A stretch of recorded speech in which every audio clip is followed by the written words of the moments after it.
आप सभी को ये जानकर खुशी होगी, जैसे कि महापौर महोदया ने बताया आप सभी को, कि हमने महज 3 महीने के अंदर 1113 करोड़ रुपया एक रेवेन्यू जनरेट किया हाउस टैक्स से, प्रॉपर्टी टैक्स से दिल्ली का। और मैं ये समझता हूँ कि दिल्ली की जनता प्रॉपर्टी टैक्स देना चाहती है, मगर पिछली सरकारों के वक्त में हाउस टैक्स लेने की नीयत साफ नहीं थी। आज महज 3 महीने में आप 1100 करोड़ से ऊपर का रेवेन्यू जनरेट करते हैं। और प्रॉपर्टी टैक्स, ये हाउस टैक्स एक ऐसा विभाग है दिल्ली नगर निगम का, जिसको मैं कहूँगा कि स्ट्रॉन्ग फाइनेंशियल सपोर्ट अगर एमसीडी को कहीं से मिलता है तो वो प्रॉपर्टी टैक्स से मिलता है, जहां पर हम खुद अपना रेवेन्यू जनरेट करते हैं और उसको फिर दिल्ली के विकास के लिए दिल्ली नगर निगम के अंदर लगाते हैं। आज अधिकारियों को, दिल्ली की जनता को, दिल्ली की 2 करोड़ से ज्यादा आवाम को ये मालूम है कि आज अरविंद केजरीवाल जी की सरकार है, ये ईमानदार सरकार है।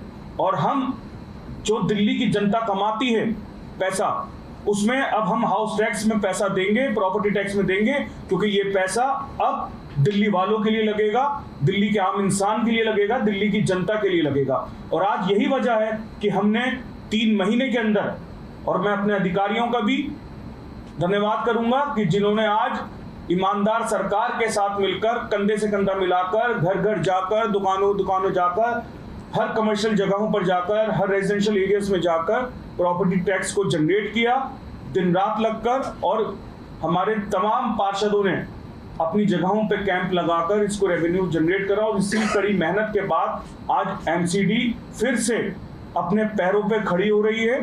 मैं दिल्ली के मुख्यमंत्री अरविंद केजरीवाल जी का और ऐसी सरकार का कि जिनकी मार्गदर्शन में, जिनके सहयोग के साथ आज हम चल रहे हैं। दिल्ली नगर निगम को दिल्ली सरकार से तो पूरा पैसा मिल ही रहा है, मगर हमारा ये मानना है आज कि अगर हम लोग पूरी ईमानदारी के साथ दिल्ली नगर निगम के अंदर अपने ही रेवेन्यू को जनरेट करें, तो हम एक बहुत बड़ा रेवेन्यू खुद दिल्ली नगर निगम के अंदर जनरेट कर सकते हैं। और उसके बाद हम दिल्ली को विकास में पूरे हिंदुस्तान के अंदर, अगर नगर निगम, जो हमारा एक मिशन है कि दिल्ली नगर निगम को देश की सबसे नंबर 1 नगर निगम बनाना है अरविंद केजरीवाल जी के नेतृत्व में, तो मैं मानता हूं हम कर सकते हैं। ये 3 महीने का जो अभी मैं आपको बता रहा हूं कि महज 3 महीने के अंदर 1100 करोड़ लाना, क्योंकि आप तमाम लोग दिल्ली वाले हैं, दिल्ली की चीजों को बखूबी समझते हैं, बारीकी से समझते हैं। अगर हम 1100 करोड़ 3 महीने के अंदर महज जनरेट कर सकते हैं, तो आने वाले 5 साल के अंदर हम दिल्ली की शक्ल, दिल्ली की तस्वीर बदल सकते हैं। और मेरा ये मानना है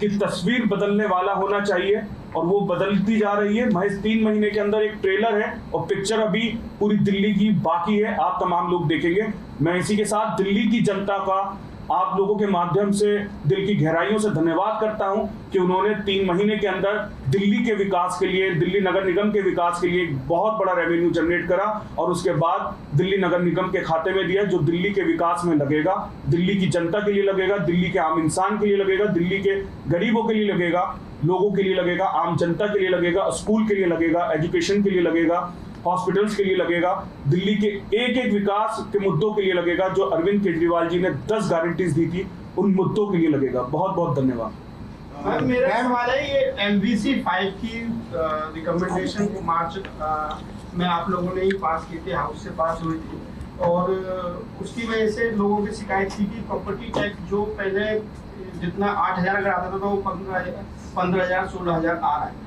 तो क्या ये वजह नहीं है कि आपका जो टैक्स का रिवेन्यू है उसकी वजह से बढ़ गया?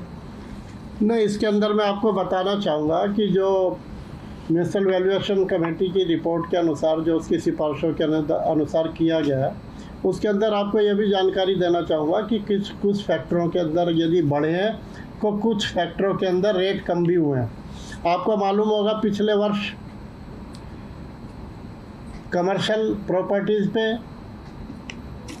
इंडस्ट्रियल प्रॉपर्टीज़ पे जो फैक्टर था वो 2 का फैक्टर था। जो किराए की प्रॉपर्टियाँ थी, जिन लोगों ने, क्योंकि आपको पता है दिल्ली के अंदर बहुत से लाखों लोग ऐसे हैं जो अपनी किराए की प्रॉपर्टी में काम करते हैं, या जिन लोगों ने अपनी प्रॉपर्टियों को किराए पे दे रखा है, चाहे वो इंडस्ट्रीज ने दे रखा है, जिन लोगों ने दे रखा है, वो फैक्टर 2 का फैक्टर था।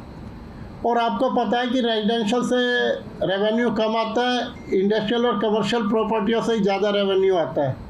और उस रेवेन्यू के अंदर हमने बहुत बड़ी छूट दी। जो 2 का फैक्टर था उसे 1.25 का किया, 1.25। ये अपने आप में दिल्ली की जनता के लिए बहुत राहत की बात है। आपको पता होगा कि आज हज़ारों की संख्या में दिल्ली के अंदर बैंकेट हॉल है, जिसके अंदर गरीब लोग अपने परिवार की शादियां करते हैं। उसके अंदर भी 6 का फैक्टर था, उस 6 के फैक्टर को कम करके 4 का फैक्टर किया गया है। तो ये दर्शाता है किसी फैक्टर में बढ़ा भी है और किसी फैक्टर में कम भी हुए हैं, तो राहत मिली है। दिल्ली की जनता को राहत भी मिली है। 1-2 फैक्टर है जिसके अंदर कुछ मामूली सी बढ़ोतरी हुई है, लेकिन कुछ फैक्टर ऐसे भी है जिसके अंदर राहत मिली है। तो यह कोई मुद्दा नहीं है, यह कहने वाली बात है।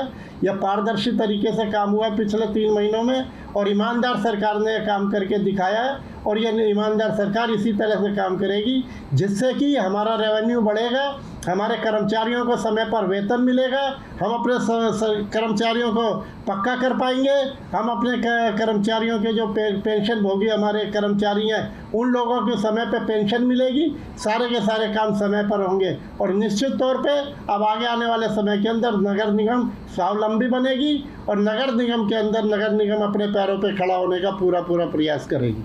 जगह जगह पे दिल्ली में जो है खुदाई हो रखी है, और एमसीडी के जितने भी अधिकार क्षेत्र है मैम, वहाँ पर जो है कहीं जो है कार्य चल रहा है, चाहे वो सीवर लाइन का हो, पानी की लाइन का बिछाने का हो, सीसीटीवी केबल लगाने के लिए लाइन का हो।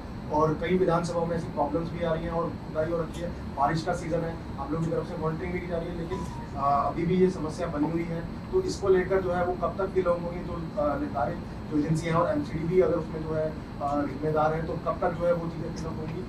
कई विधानसभा में इस तरह की प्रॉब्लम है। ग्राउंड रिपोर्ट की जो है लोगों की तरफ से जो है आते हैं शिकायतें, और एमसीडी ने जो है जो डॉग्स की मैनेज है उसको खत्म करने के लिए जो है एक टेंडर निकाला था। उसको लेकर अभी तक 1 महीने से ज़्यादा समय हो गया। उसको लेकर अभी एनजीओ कितनी एनजीओ के आपने मतलब उन्होंने जो है आपके पास कॉन्टैक्ट किया है, तो स्टरलाइजेशन करेंगे, खराब करेंगे, मेंटेनेंस को जो है ठीक करेंगे, तो इन दोनों पर आपका ध्यान होगा?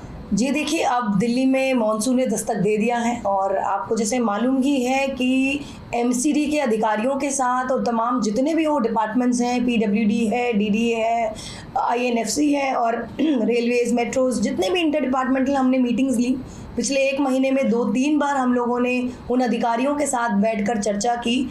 और हमेशा से, जैसे पहले भी हमेशा से कंप्लेंट आती थी कि जगह जगह खुदाई हुई है, जगह जगह वाटर लॉगिंग और जल भराव की दिक्कत सामने आती थी। पर इस बार पूरी तरह से हम मॉनसून के लिए तैयार हैं। पूरी तरह से हमने बारिश के आने से पहले ही अपनी तैयारी कर ली थी, और पिछले 1 महीने से हमने सभी अधिकारियों को अपनी इंस्ट्रक्शंस दी थी।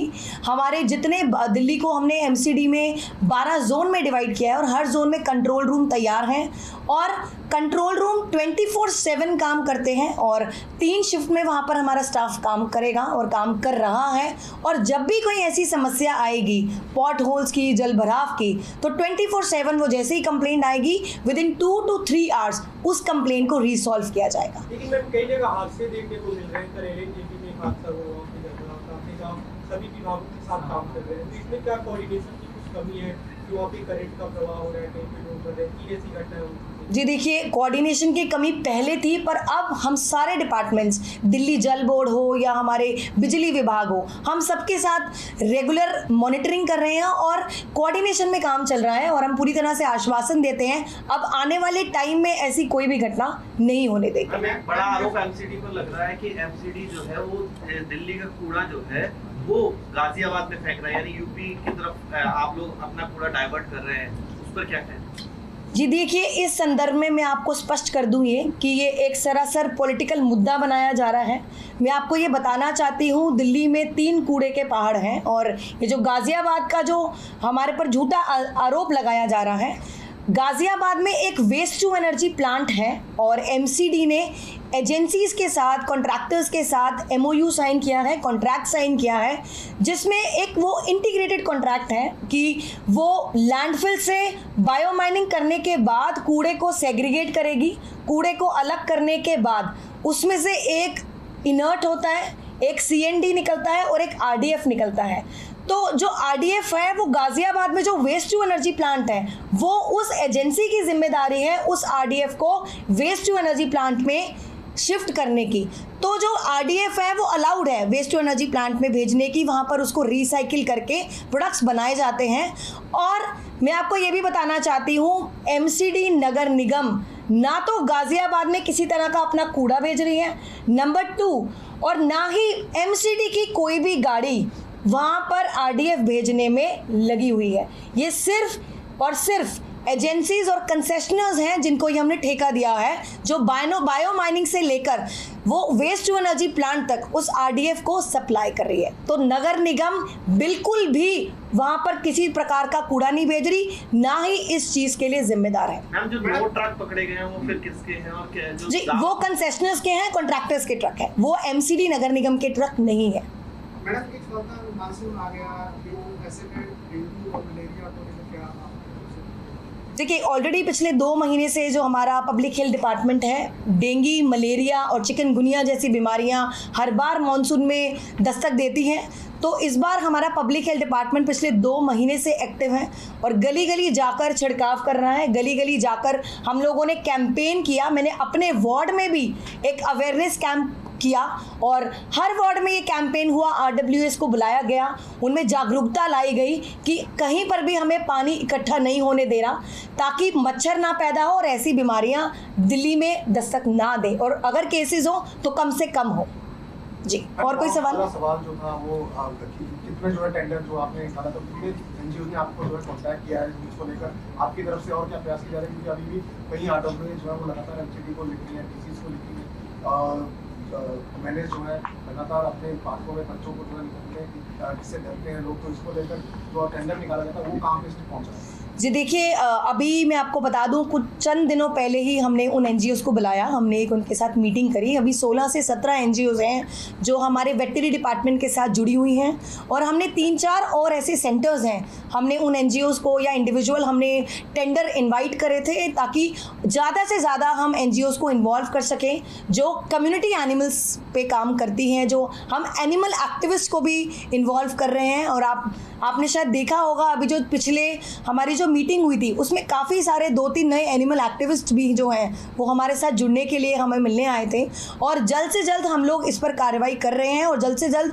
हम और नए NGOs और एनिमल एक्टिविस्ट को इनमें इन्वॉल्व करेंगे, हम RWS को इन्वॉल्व करेंगे, क्योंकि MCD बहुत कैपेबल है, पर हम तब तक अपने उन कमिटमेंट्स को फुलफिल नहीं कर सकते जब तक जनता, आम पब्लिक, जनरल पब्लिक और कम्युनिटी पार्टिसिपेशन जब हमारे को नहीं मिलेगा। तो हम ज़्यादा से ज़्यादा जनता को अपने साथ जोड़ने की कोशिश कर रहे हैं।